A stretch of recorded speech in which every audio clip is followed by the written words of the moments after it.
ভিডিওটা বছরখানেক আগের হলেও সময়ের অভাবে আমি পোস্ট করতে পারিনি। তো দিনটা ছিল কোনো এক স্পেশাল দিন, যার জন্য এক ব্যাগ ভর্তি জিনিসপত্র নিয়ে আমি রওনা দিচ্ছিলাম। সামনের দিকে যাচ্ছি বাস স্ট্যান্ডে বাসের জন্য। তো বাস আমি পেয়ে গেলাম সাথে সাথেই। তারপর বাসে বসে পড়লাম, বসে রওনা দিলাম সেই স্পেশাল একটা মানুষের কাছে যাওয়ার জন্য। এটা আমার প্রিয় নারকেল বাগান। আর তারপরেই পৌঁছে গেলাম আমার গন্তব্যস্থলে। তো জায়গাটা খুব সুন্দর, তাই আর হেঁটে হেঁটে যেতে মন করছিল না, তাই আমি দৌড়ে দৌড়ে যাচ্ছিলাম।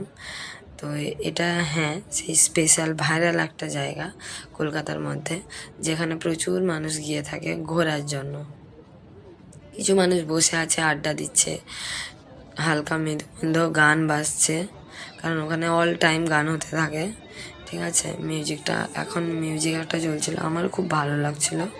তো আমি হেঁটে হেঁটে যাচ্ছিলাম একটু বসার জন্য, জায়গাটা দেখছিলাম, অনেক সুন্দর জায়গাটা, তোমরা নিশ্চয়ই চেনো অনেকে এই জায়গাটা।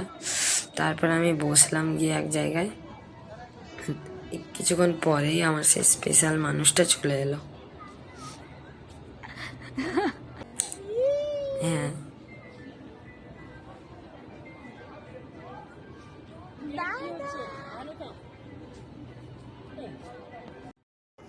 তারপর আমি এখানে ব্যাগপত্র নিয়ে রেডি হচ্ছি আমার দাদাকে রাখি পরানোর জন্য। দিনটা ছিল রাখি পূর্ণিমা। তো সময়ের অভাবে আমিও যেতে পারি না, আর দাদাও আসতে পারে না, তাই বিকেল বিকেল বেরিয়ে পড়েছিলাম দাদার কাছে, যাতে রাখিটা পরিয়ে দিয়ে আসতে পারি। তো ও কাজের ফাঁকে একটু চলে এসেছিল আমার কাছে রাখি পরবে বলে।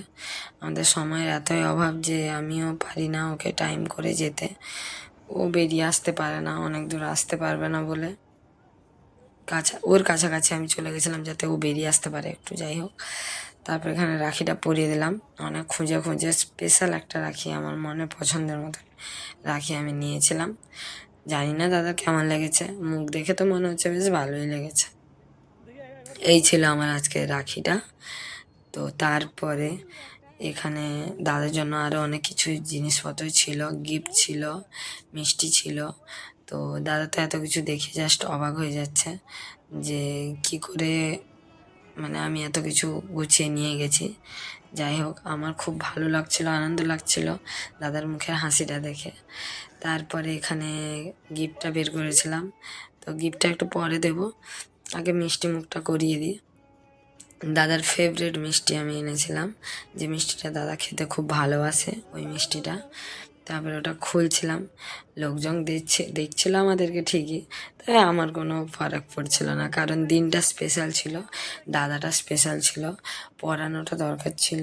তাই কে কী ভাবলো, কে কী করলো, কে কী দেখলো, আমার সত্যি কিছু যায় আসে না। তখন মিষ্টিটা খুলে ওকে খাইয়ে দিচ্ছিলাম, ও খুব খুশি মিষ্টিটা পেয়ে। এখানে চামচ খুঁজছি, চামচ খুঁজে পাচ্ছি না, এই পেয়ে গেছি। এবার মিষ্টিটা ওকে খাইয়ে দিব। দাদা কতটা খুশি তোমরা দেখো জাস্ট। যাই হোক, দাদাকে এবার আমি খাইয়ে দিলাম। তারপরে আমি গিফটটা এবার ওকে দেব। ওর গিফটটা পছন্দ হয় কিনা সেটা দেখার পালা। এটাই ছিল একটা পার্স, যেটা আমার দাদার খুব দরকার ছিল।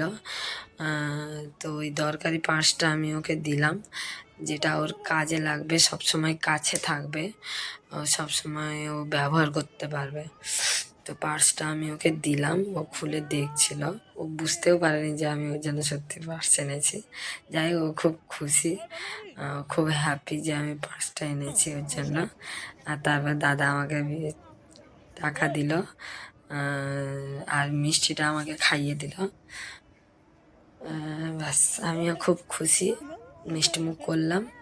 আর দাদার দেওয়ার টাকাটা রেখে ওকে প্রণাম করতে ভুলে গেছিলাম, তো প্রণামও করে নিলাম। লোকজন দেখছিল, তাতে কি হয়েছে, দাদাটা তো আমার, প্রণাম তো করতেই হবে।